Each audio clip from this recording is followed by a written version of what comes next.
बारिश रुक गई, लेकिन दुनिया अभी भी गई हुई थी। हर दिशा में पानी, कोई जमीन नहीं, कोई आवाज नहीं, कोई निशान नहीं। बस 8 लोग उस सब पर तैरते हुए, जो कभी सब कुछ था। एक बात है जिसे हम बहुत जल्दी पार कर जाते हैं। बाढ़ तब नहीं रुकी जब बारिश रुकी। नूह और उसका परिवार उस जहाज पर रहे 1 साल से भी ज्यादा। सोच जरा, 370 से ज्यादा दिन तैरते हुए, इंतजार करते हुए, यह नहीं जानते कि कब, यह नहीं जानते कि क्या, बस उस परमेश्वर पर भरोसा करते हुए जिसने दरवाजा बंद किया था कि वो इसे एक दिन खोलेगा भी। सबसे मुश्किल ईमान वो नहीं जो शुरू करता है, सबसे मुश्किल ईमान वो है जो तब भी चलता रहता है जब कुछ नहीं हो रहा होता। तो नूह ने पहले एक कौवा भेजा, वो इधर उधर उड़ता रहा, कुछ नहीं मिला।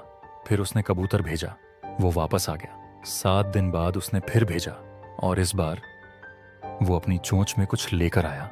एक ताजी तोड़ी हुई जैतून की टहनी, एक छोटी सी टहनी। और नूह समझ गया, जिंदगी वापस आ रही है। वो जैतून की टहनी सिर्फ एक टहनी नहीं थी, यह पहला संकेत था कि धरती फिर सांस ले रही है। उस एक पल ने इतना गहरा अर्थ रखा कि हजारों साल बाद भी पूरी दुनिया इसे शांति का प्रतीक मानती है।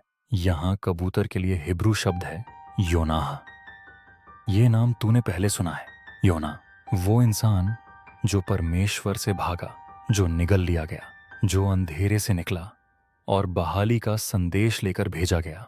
कबूतर और योना एक ही नाम रखते हैं। दोनों भेजे गए, दोनों कुछ लेकर लौटे, दोनों एक ही बात की तरफ इशारा करते हैं कि अंधेरे के बाद परमेश्वर हमेशा उम्मीद का दूत भेजता है।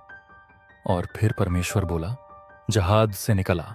2 शब्द, सब कुछ के बाद, बनाना, इंतजार, तूफान, खामोशी, 1 साल तैरना। 2 शब्द, निकला। और नूह ने 1 साल से भी ज्यादा समय बाद पहली बार सूखी जमीन पर कदम रखा। क्या तू उस पल को महसूस कर सकता है? पैरों के नीचे ठोस जमीन, चेहरे पर धूप, गीली मिट्टी की खुशबू, दुनिया पूरी तरह खाली और पूरी तरह नई। जब नूह जहाज से उतरा, उसने सबसे पहले क्या किया? आश्रय नहीं बनाया, खाना नहीं ढूंढा, खोज नहीं की। उसने एक वेदी बनाई और उसने आराधना की। जो कुछ वो बचा था, उसके बाद उसकी पहली प्रवृत्ति कृतज्ञता थी। राहत नहीं, उत्सव नहीं, आराधना। और फिर कुछ असाधारण हुआ। बाइबल कहती है कि सुगंध परमेश्वर तक पहुंची और परमेश्वर ने अपने मन में कहा, फिर कभी नहीं। नूह की आराधना ने स्वर्ग को हिला दिया। फिर एक शब्द आता है जो हमने पहले देखा था, वाचा। वही शब्द जो परमेश्वर ने तब कहा था जब उसने नूह को जहाज बनाने को कहा। लेकिन इस बार अलग है। इस बार परमेश्वर सिर्फ नूह से नहीं बोल रहा, वो हर जीव से बोल रहा है।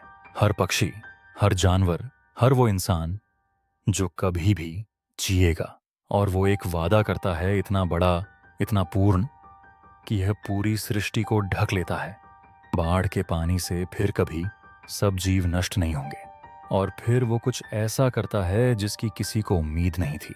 वो आसमान की तरफ इशारा करता है, इंद्रधनुष। यहाँ एक बात है जो मुझे हर बार रोक देती है।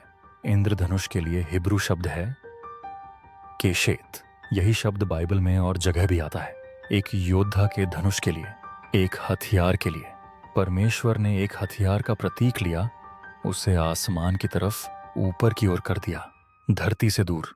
जैसे कह रहा हो, युद्ध खत्म हो गया, मैं अपना धनुष रख रहा हूं। यह सिर्फ बारिश के बाद का एक खूबसूरत आसमान नहीं है, यह एक परमेश्वर है जिसने अपना हथियार रख दिया और एक टूटी हुई दुनिया से वादा किया। तो मैं तुझसे पूछना चाहता हूं, अगली बार जब तू इंद्रधनुष देखे तो क्या देखेगा? पानी की बूंदों में टूटती रोशनी, या एक परमेश्वर जिसने एक टूटी हुई दुनिया को देखा और अपना हथियार रखकर वादा करना चुना? क्योंकि उस दिन के बाद से हर इंद्रधनुष परमेश्वर का अपना वादा निभाना है। हर एक दुनिया फिर से शुरू होती है। 8 लोग, खाली धरती, सब कुछ दोबारा बनाना है। लेकिन कुछ पहले से बदल रहा है, क्योंकि नूह के एक बेटे ने कुछ करने वाला है, कुछ ऐसा जो इस ताजी शुरुआत को तोड़ देगा। और बाकी मानव इतिहास में लहरें भेजेगा।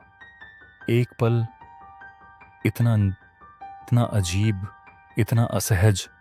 दशहरा ने ज्यादातर लोग इसे पढ़कर आगे निकल जाते हैं, लेकिन ये सब कुछ बदल देता है। एपिसोड आ रहा है और तुझे अंदाजा नहीं होगा।